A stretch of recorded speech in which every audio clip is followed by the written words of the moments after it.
Matthew Bell with InsurancePrescription.com. Today I want to discuss ways in which you can help to prepare yourself for secure income in retirement. So working toward retirement security. In many ways, retirement planning is like hitting a moving target. You're trying to hit a moving target, which is very difficult.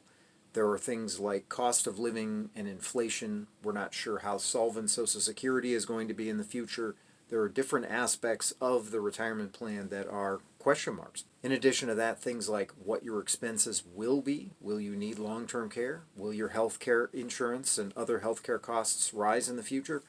Some of these we can predictably say are going to happen, health care costs rising, but to what degree they're going to rise, because we don't know that answer, it's more difficult to plan for it in retirement. But the person who aims at nothing invariably hits his mark, and so you have to start off at least with a provisional plan, but you have to also commit to reassessing that plan, preferably semi-annually, annually. You want to sit down with different advisors. I have a video, and I'll put the link in the description, of 4 different advisors that you're going to want to avail yourself of in terms of helping to get input in this process of planning. That's going to include a lawyer, it's going to include an accountant, you're going to have some kind of financial money manager, and also somebody who's a specialist in life insurance. But one of the things to keep in mind is you should not have a set it and forget it kind of an attitude. And the reason for this is because every plan that you make is going to be contingent on certain assumptions, certain market interest rate environment, certain cost analyses and projections, and as those things change due to your life circumstances or due to life events or due to the broader picture, you're going to want to assess the impact of those changes on your plan and adjust accordingly. But you're also going to have to be honest with yourself and realistic. You don't want to make assumptions. It's very easy to sort of lowball estimates about what your spending will be or what your expenses are. Very easy to ignore that extra cup of coffee or the Netflix subscription. And so it's very important to be absolutely honest with yourself and make a thorough analysis of what your expenses are presently and what you anticipate them being going forward. You also want to bear in mind that decisions you make now are going to impact your retirement. That could be getting married, changing relationship status, having a child, adopting a child. That could be getting a divorce. It could be starting a new job or starting down a new career path. It's not to say that these things are to be avoided, certainly. They are part of life and they're a vital part of being fulfilled as a human being. But each of these is going to have an impact. It's going to change the course of your life, and including the trajectory that you're on for retirement.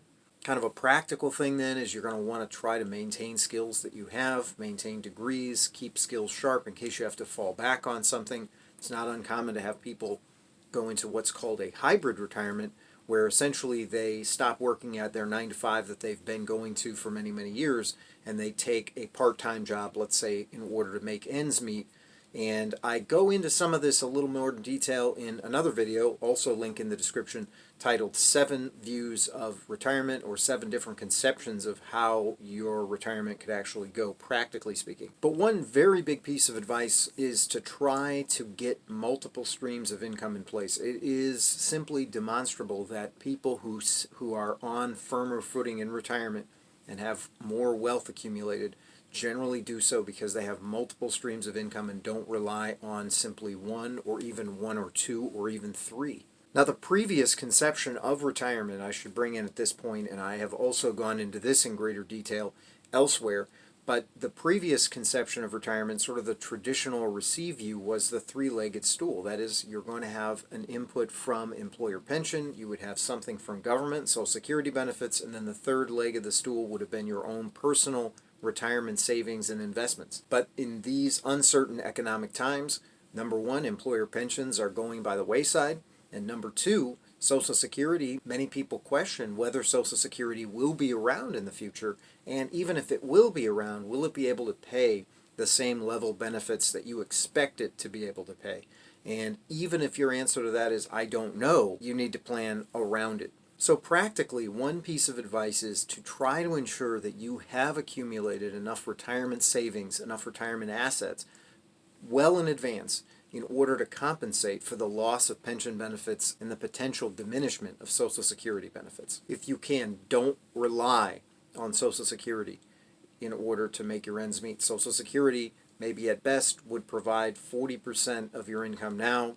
It is possible that it would be a good baseline, or it would provide kind of a good fundamental level of benefit in order for you to pay your mortgage and utilities and grocery expenses.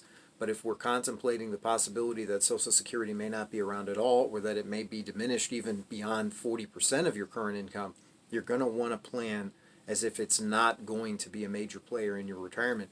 And that means the onus is on you to try to accumulate as much as you can. Now that's going to be 401k, other employer-sponsored plans, 403b, 457b, whatever you have available. Maybe a personal individual retirement account or annuity, that's an IRA, a Roth IRA potentially. There are many vehicles here. I get into each of these in separate videos, so I'm not going to rehearse each of them now, but those would be the primary vehicles that you would avail yourself of in terms of your own personal retirement savings accumulation. Now, contributions are another matter. Many authorities will tell you that you should contribute as much as you can to the 401k. I'm going to say that you should contribute as much as you can to your retirement, but in terms of what vehicle you use, there's a more complex sort of analysis that you potentially want to perform. So for example, the 401k is going to be taxed differently from a Roth IRA. So depending on present projections regarding your tax situation, you might favor funding one vehicle over another. This is so complex, I've gotten into it in other places. I'm not going to get into it here. I will do a separate video just on funding strategies. How should you fund your retirement? Some people advocate that you start with your 401k, you get your full match, then you go max out your Roth, potentially an individual retirement account, a traditional IRA, then you go back to your 401k and completely maximize it. Other people say, no, that's not the way to go, and they have alternative sorts of presentations. They have alternative suggestions for how you should fund them. Now, I should say, I am not a financial advisor. I cannot give you financial advice, therefore. None of this is supposed to be specific retirement or savings advice. This is just my own research leads that I'm putting into your possession so that you can follow up on it as you choose. This video is for general informational or entertainment purposes only. If you need special and particular recommendations for your situation, you need to consult a licensed professional in your area. Regardless of the vehicle, you want to try and save early as you can in your life, because you're going to have the power of compounding working in your favor.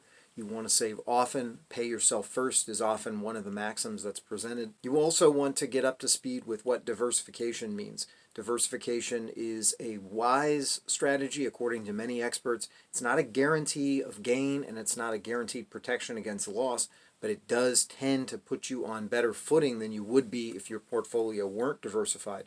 Now, there's diversification in terms of your investment portfolio, and there's also diversification from a tax standpoint. There's a number of different meanings to this, and it's probably wise to investigate each of them and how it would impact your own retirement projections. And once again, other videos on this channel are me trying to do just that. Just a word on personal retirement savings. This could be 401k, IRA, and the like of that, but it could also mean things like your own personal investments in real estate. It could mean dividend-paying stocks. It could be annuities. There are a number of different things that might fit into that sort of category. I will point out just a couple of things that would be useful possibly for you guys to follow up on.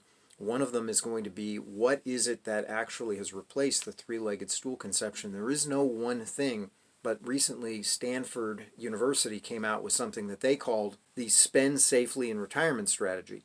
And that has to do with delaying taking your Social Security benefit until the age of 70. And it also has, which is the age at which your benefit is maximized. And then it also has to do with ways of guaranteeing yourself an income in retirement. And the recommendation that they gave in the synopsis of it that I read was to start taking your required minimum distribution, which at the time of the article, it was 3.65% the first year, so at the age of 70 and a half.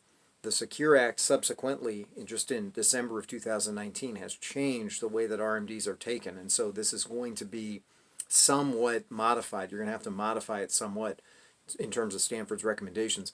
But the idea there, 3.65% is right around 4%. The 4% rule is a traditional kind of rule that was devised by a guy named William Bengen, and Bengen supposed that withdrawing 4% from your retirement account was a safe way to try to guarantee you would have enough funds in that account for the next 10, 20, 30, even years. Now, many people today have questioned whether the 4% rule is still relevant or even possible to rely on. This is beyond the scope of this video, but another author you might want to check out beside that Stanford study is Tom Hegna. Tom Hegna is a retirement expert and insurance expert who has talked about similar strategy. Maximizing Social Security is one plank of his advice as well, and a second is using income annuities to guarantee you that lifetime income rather than simply a 4% withdrawal rule. And you can read about Hegna's recommendations in his book, which he co-authored with another fellow, and the book's title was Don't Worry, Retire Happy in 7 Steps. I think it was also a PBS special on television. One of the things that Hegna brings up is the risk of longevity, that is to say outliving your assets. Longevity risk is, in Hegna's verbiage, a risk multiplier, because the longer you live, the more likely it is you're going to experience a market crash, the more likely it is that you're going to need long-term care, the more likely it is that you're going to spend your assets down beyond a point where you'd have enough to continue living. And indeed, life expectancies have increased. In the 50s, life expectancy was around 68 years. Now it's around 78, 80 years. And even though life expectancies are going up, so are the needs for long-term care and health insurance, and so those costs are going up as well. So the final point in just this brief survey is going to be try to remember that, once again, this is like hitting a moving target or trying to hit a moving target. What we're talking about is going to require you to make adjustments in your plan, possibly left turns, right turns. You're going to need to be prepared to make changes to your retirement plan. That's the point. Expense changes, changes in inflation are just 2 obvious examples that I previously mentioned, but also a possible need for long-term care, which is going to be potentially really, really expensive.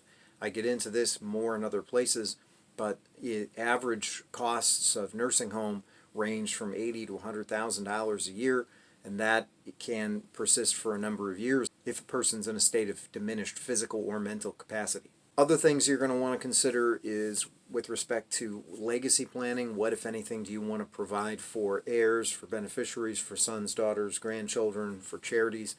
Do you have a survivor that you have to think about? This is going to impinge on considerations of which election you would make for pension benefits, how you elect to take your Social Security benefit, what life insurance products, if any, you have in your portfolio in order to try to basically provide for survivors and beneficiaries. So this is very complex. This was supposed to be just a bird's eye view of some of the things that you might want to consider, but the more you consider, the more likely it is that you are going to have a secure retirement.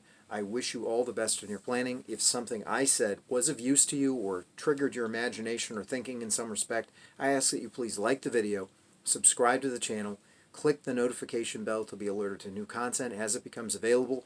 I will explore some of these issues further, but for the present time, I thank you so much for being with me today, and I look forward to seeing you again in another video. Thank you.